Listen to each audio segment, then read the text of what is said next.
que é o hino 128, Comunhão Preciosa. Preciosas são as horas na presença de Jesus, comunhão deliciosa da minha alma com a luz.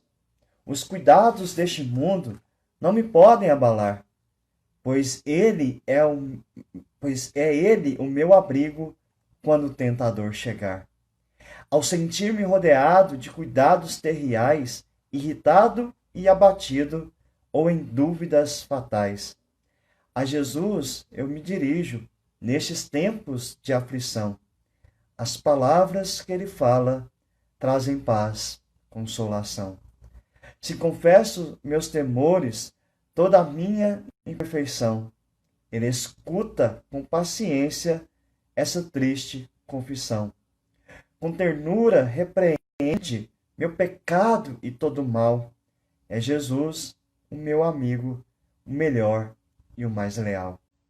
Se quereis saber quão doce é a divina comunhão, podereis muito bem prová-la e tereis compensação. Procurai estar sozinhos em conversa com Jesus. Para a nossa vida, o poder que vem da cruz. Então esse hino, ele é bem conhecido, uma bela poesia nesse hino e um belo ensino de alguém que compartilha algo que tem como experiência de vida, que é viver relacionamento com Deus através da oração. Mas vamos ver a composição desse hino. Ele foi entoado a primeira vez numa grande reunião missionária em Londres, em 1883. Então faz parte dessa hinologia que nós possuímos, histórica, não é uma canção tão recente. Ela foi composta, a letra desse hino, por Ellen Gore. Ela que nasceu na Índia em 1853. Ela nasceu em setembro e em dezembro a sua mãe veio a falecer. E então ela foi adotada por uma família inglesa. E aí ela foi educada na Inglaterra e residiu naquele país até meados de 1880. Quando então ela retorna à sua terra natal, ela retorna à Índia com um trabalho missionário entre as suas conterrâneas. Ela que cresceu num lar cristão, mesmo na Índia, a sua mãe e seu pai biológicos eram cristãos, então ela teve todo um ensino cristão. E não foi fácil para ela quando ela voltou para a Índia, porque na Índia funciona o sistema de castas. E dificilmente uma casta superior se relaciona com uma casta inferior. Há preconceitos de ambos os lados. E ela pertencia a uma casta alta. E agora imagine uma senhora já tendo que voltar ao seu país e se relacionar com uma casta inferior. Ela recebeu muitos preconceitos nesse sentido. Houve muita oposição, muitas dificuldades. Entretanto, o caráter cristão dela, a vida espiritual que ela tinha, brilhou mais do que essas dificuldades. Foi um verdadeiro farol no meio do povo indiano que vivia em tanta escuridão. Em meio a tantas dificuldades, em tantos preconceitos, Ellen se dedicou ao seu povo, aos indianos, principalmente através de hinos de louvor e hinos que falam sobre a vida cristã. Hinos que demonstravam que ela recebia a força para a sua vida e para o seu sustento do Senhor. O que motivava Ellen a estar na Índia com os seus era justamente o relacionamento que ela tinha com o Senhor. E esse hino 128 deixa isso muito claro. Ela tinha uma comunhão com Deus. E o título traz a ideia de comunhão preciosa. Ela considerava, de fato, o tempo que ela passava com Cristo, com o Senhor e em oração, é o que dava força na sua jornada. Essa é a história, breve história desse hino. Qual é a base bíblica? Mateus capítulo 6, versículo 6. Jesus está instruindo aqui os discípulos a respeito de como devem orar. E aí ele vai dizer o seguinte: Tu, porém, quando orares, entra no teu quarto e, fechada a porta, orarás ao teu pai que está em secreto, e teu pai que vem em secreto te recompensará. Jesus estava ensinando que a oração faz parte da nossa vida íntima com Deus. É uma demonstração justamente de nossa intimidade com Deus, é o fato de nós orarmos. Por isso a ideia de entrar no quarto, fechar a porta e você e Deus. Não que a nossa oração deva ser somente dentro do nosso quarto. Não é isso que Jesus está ensinando. O que ele está mostrando aqui é que ela faz parte da nossa intimidade com Deus. Porque a oração pode ser pública, em cultos, em encontros cristãos, como a gente faz aqui na live, nós oramos juntos. Então, mas só que ela predominantemente, ela deve ser em particular. É você e Deus. Modo pessoal mesmo, individual com o Senhor. Até porque a oração coletiva só tem sentido se eu tenho a prática de oração individual com o meu Deus. Eu só posso desfrutar da comunhão com Deus, com todo o corpo, com toda a igreja, se eu desfruto antes da presença do Senhor, de modo pessoal, de modo individual. Então é assim que esse hino vai se apresentar. Ele vai justamente mostrar a importância de termos um tempo de oração pessoal com o Senhor. E aí vai dizer então, preciosas são as horas na presença de Jesus.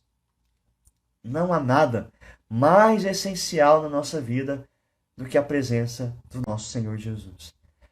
Como é bom estarmos na presença de Deus. Porque na presença dele encontramos vida. O Salmo 16, versículo 11. Tu me farás ver os caminhos da vida. Na tua presença, a plenitude de alegria. Na tua destra, delícias perpetuamente. Então, o salmista Davi aqui, ele coloca que estar na presença de Deus é algo muito prazeroso, é muito precioso. Justamente como o hino aqui nos diz. E essa comunhão é deliciosa da alma com a luz. E aqui a luz não é a luz mística. Se ele está falando antes aqui, na presença de Jesus, essa luz é o próprio Cristo. Salmo 89, versículo 15. Bem-aventurado o povo que conhece os vivas de júbilo, que anda, ó Senhor, na luz da tua presença. Então, estarmos na presença de Deus é estarmos na presença da luz dele. Estarmos na presença de Deus é estarmos na presença de Jesus, que é a luz da nossa vida.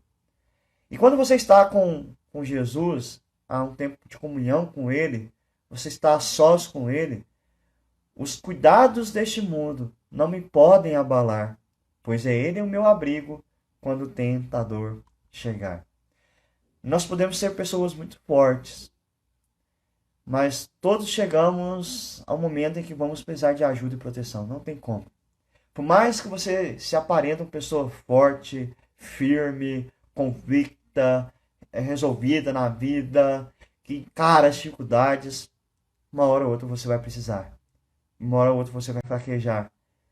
E aí, se você não tem essa comunhão com Cristo, quem poderá te socorrer? Se você não tem esses momentos preciosos com Jesus, quem poderá te ajudar? E aí então o Salmo nos orienta, Salmo 7, versículo 1. Senhor, Deus meu, em ti me refugio, salva-me de todos os que me perseguem e livra-me. Nós só podemos ter esse refúgio se estivermos próximos a Ele. Imagine você tentar buscar um refúgio que está muito distante. Você tentar fugir, correr, e o refúgio é muito longe. Você não vai conseguir, porque você já está sem forças. Você deve estar junto sempre a esse refúgio. Por isso a importância de manter comunhão com o Senhor. Salmo 18, versículo 2 e 3. O Senhor é a minha rocha, a minha cidadela, o meu libertador, o meu Deus, o meu rochedo em que me refugio, o meu escudo, a força da minha salvação, o meu baluarte. Invoco o Senhor, digno de ser louvado e serei salvo dos meus inimigos. É essa convicção de que o Senhor é que nos garante a paz, a segurança e toda forma de proteção. Ele cuide de nós. É o que o Salmo 46 também vai nos dizer. Salmo 46, versículos 1 e 2. Deus é nosso refúgio e fortaleza, socorro bem presente nas tribulações. Portanto, não temeremos, ainda que a terra se transtorne e os montes se abarem no seio dos mares, ainda que as águas tumultuem e espumejem, e na sua fúria os montes se estremeçam. Essa é a convicção de que Deus está presente na nossa vida. E vemos isso na vida de oração. Não ache que você vai ter esse socorro de Deus como um gênio da lâmpada que você de repente chama só no momento de aflição. Em todos os momentos, nós devemos estar em comunhão com o Senhor. E vamos à segunda parte, que vai nos dizer assim: ao sentir-me rodeado de cuidados terreais, irritado e abatido, ou em dúvidas fatais, a Jesus eu me dirijo nestes tempos de aflição. Quando estamos aflitos na nossa vida, temos um Deus que nos ajuda e que nos ampara, como nós vimos anteriormente. Nós não estamos sozinhos na aflição. Deus nunca nos abandona. Ele está sempre do nosso lado para nos dar força nesses dias difíceis. Vídeo que nós estamos vivendo nesse tempo de pandemia. Irmãos, se não fosse o Senhor no nosso lado, se não fosse o Senhor nos ajudando nesses tempos de aflição, o que seria de nós? Nos momentos de maior aflição, nós podemos gritar por socorro, podemos recorrer ao Senhor. Ele nos ouve e nos responde. Deus traz livramento àquele que confia em seu poder. Por isso, Ele é a nossa segurança na aflição. Seja qualquer dificuldade nessa vida, nós podemos contar com a presença do Senhor. Salmo 18, versículo 6. Na minha angústia invoquei o Senhor, gritei por socorro ao meu Deus. Ele do seu templo ouviu a minha voz e o meu clamor que penetrou os ouvidos. Podemos rogar ao Senhor, podemos falar com o Senhor. Quando nosso coração estiver aflito, ore ao Senhor e espere que Ele trará respostas ao seu coração. Filipenses capítulo 4, versículo 13. Tudo posso naquele que me fortalece. Por quê? Porque Ele está na minha presença e eu estou na presença dEle. Nós podemos passar por qualquer dificuldade nessa vida, qualquer situação, nós podemos ser fortalecidos pela presença do Senhor. Porque ao orarmos, nós vamos sendo lembrados da palavra de Deus, nós vamos sendo instruídos em nosso coração pelo Senhor, e as palavras que Ele fala trazem paz, consolação. As palavras que Ele fala trazem paz, consolação. Pode ser que nada se resolva na sua vida quando você ora ao Senhor. Mas com certeza, quando você ora, Ele traz paz, consolação ao seu coração. Jeremias capítulo 33, versículo 3. Invoca-me e te responderei, anunciar-te-ei coisas grandes e ocultas que não sabes. Então, busca ao Senhor e Ele falará ao nosso coração. Não necessariamente que você vai ouvir uma voz do Senhor te respondendo, boa noite, como você está, meu filho? Não é bem assim. Mas o Senhor vai compartilhando conosco a palavra que nós conhecemos. Ele vai nos lembrando daquilo que Ele já revelou a nós. Isso alegra o nosso coração, isso traz paz ao nosso coração. Quantas vezes isso já aconteceu com você? De você orar ao Senhor, e uma palavra dele vir à sua mente, ao seu coração, e parece que aquele texto faz todo sentido para você. Talvez um texto que você nunca tinha pensado profundamente nele, mas ele se encaixa naquele momento da sua vida. As palavras que ele fala trazem paz, consolação. João 16, versículo 33. Essas coisas vos tenho dito para que tenhais paz em mim. No mundo passais por aflições, mas tende bom ânimo, eu venci o mundo. Olha só, quando você estiver em oração, você lembrar dessas palavras de Jesus, se o seu coração estiver aflito, tende bom ânimo, eu venci o mundo. É normal vocês passarem por aflições, mas fiquem animados, porque eu estou junto de vocês. Segunda carta aos Coríntios, capítulo 12, versículo 9. Então, Paulo, em uma oração ao Senhor, em um momento de angústia, de aflição, queria que aquela situação se resolvesse. Ele recebeu a resposta de Deus: a minha graça te basta, porque o poder se aperfeiçoa na fraqueza. De boa vontade, pois, mais me gloriarei nas fraquezas, para que sobre mim repouse o poder de Cristo Jesus. Que palavra de consolo Paulo recebeu em seu coração. A minha graça te basta. E o Senhor sempre fala isso conosco, quando oramos aflitos ao Senhor. A minha graça te basta. Dando sequência então no hino. Se confesso meus temores, toda a minha imperfeição, ele escuta com paciência essa triste confissão.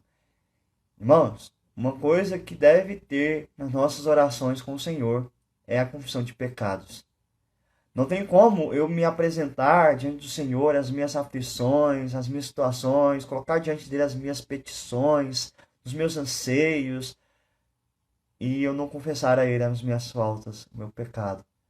O Senhor não é aquele que eu vou me chegar a ele somente para pedir algum benefício para a minha vida. Eu vou a ele também me humilhar, mostrar a minha fraqueza. De fato, preciso do perdão dele. Salmo 51, versículos 10 a 12. Que é uma oração de Davi, uma oração de confissão. E ele vai dizer, cria, versículo 10, Salmo 51, versículo 10. Cria em mim, ó Deus, um coração puro e renova dentro em mim um espírito inabalável. Não repulses da tua presença, nem retires o teu Santo Espírito. Restitui-me a alegria da tua salvação e sustenta-me com um espírito voluntário. Davi então nessa confissão ao Senhor. Ele pede aos meus Senhor, não saia da minha presença. Esteja comigo o tempo todo. E nós sabemos que ele permanece. Ele ouve a nossa confissão. E ele é fiel e justo para nos perdoar os nossos pecados que confessamos a ele. Mas quando ele ouve a nossa confissão, ele não é aquele que ouviu, tá tudo bem, beleza.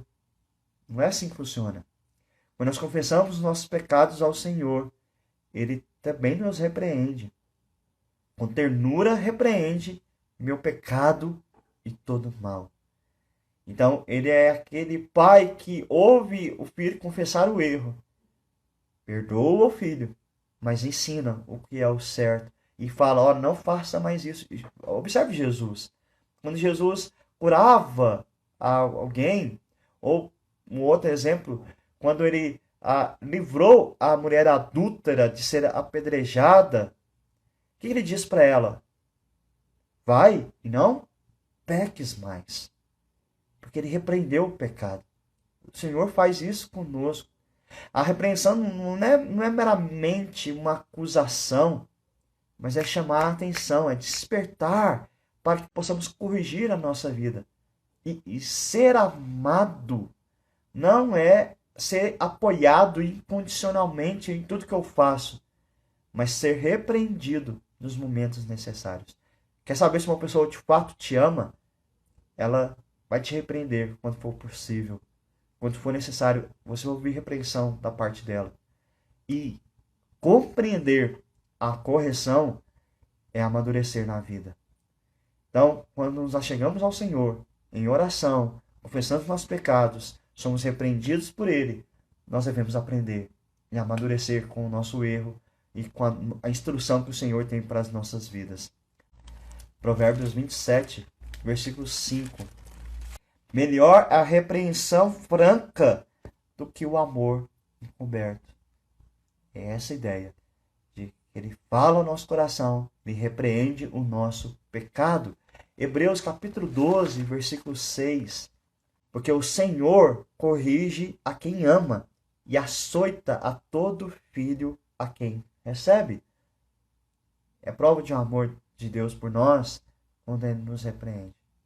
E aí o hino vai mostrar que isso justamente nos dá a condição de dizer que Jesus é o meu amigo, o melhor e o mais leal.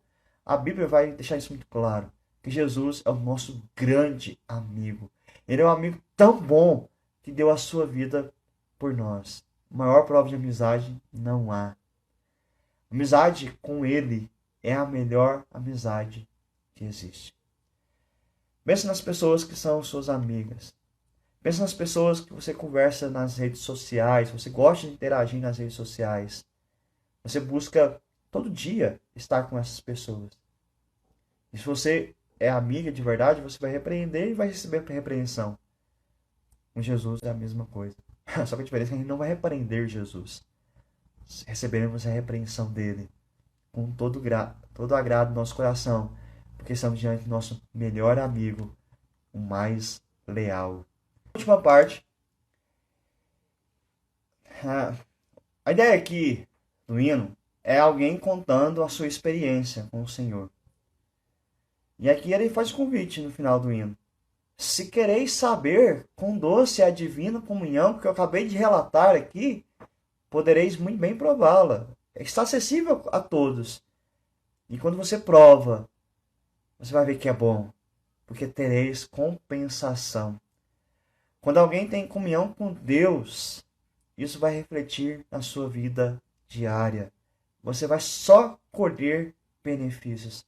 A comunhão com Deus vai ser revelado no amor que nós teremos pelas outras pessoas. Isso nós somos capazes de afirmar. Quem não consegue amar o próximo é porque não tem orado. Quem não consegue perdoar o outro é porque está fraco na vida de oração. Quem não consegue entender as coisas que acontecem nesse mundo é porque precisa orar mais. Quem não consegue ter uma vida de obediência a Deus é porque está fraco na vida de oração. É uma comunhão que fica muito clara, fica evidente. Hebreus capítulo 10, versículo 22. Aproximemo-nos com sincero coração, em plena certeza de fé, tendo o coração purificado de má consciência e lavado o corpo com água pura. Nós provaremos dessa comunhão, uma comunhão plena com o Senhor. E isso vai transbordar na nossa vida. E aí, para termos essa comunhão, ele diz, procurai então estar sozinhos em conversa com Jesus. Aí voltamos lá no texto de Mateus 6,6, que Jesus instrui. Entra no teu quarto, fecha a porta e fale com o Senhor. Tenha um tempo pessoal com o Senhor. Orar com a família é bom. Orar com a esposa, com o esposo, com os filhos. Você tem que fazer isso. Orar na igreja, orar aqui na live, orar com algum outro. Você tem que fazer isso de fato. Mas o início de tudo é a sua oração pessoal, o seu contato individual com Cristo Jesus. Porque você vai provar na vossa vida o poder que vem da cruz. Pela sua morte na cruz, todos aqueles que creem em Cristo, que se relacionam com Ele, podem ter a vida eterna. E a vida eterna não é só viver para sempre. Vida eterna é se relacionar para sempre com Jesus. Ou seja, a vida eterna já começou quando você o reconhece como Senhor e Salvador de sua vida e você então passa a se relacionar com Ele. 1 Pedro capítulo 2, versículo 24. Carregando Ele mesmo em seu corpo sobre o madeiro os nossos pecados, para que nós, mortos para os pecados, vivamos para a justiça, por suas chagas fostes sarados. Porque estáveis desgarrados como ovelhas, agora, porém, vos convertestes ao pastor e bispo da vossa alma. A ideia do Senhor ser nosso pastor e o pastor fica perto das ovelhas. Então, quando olhamos para a cruz de Cristo, nos rendemos a Ele, nós nos aproximamos dele e somos cuidados por Ele. Ele está o tempo todo do nosso lado. A prática, então, de oração é um dos maiores benefícios da vida cristã. Aproveite, ore e se relacione com Jesus. Fiquem na paz e até mais.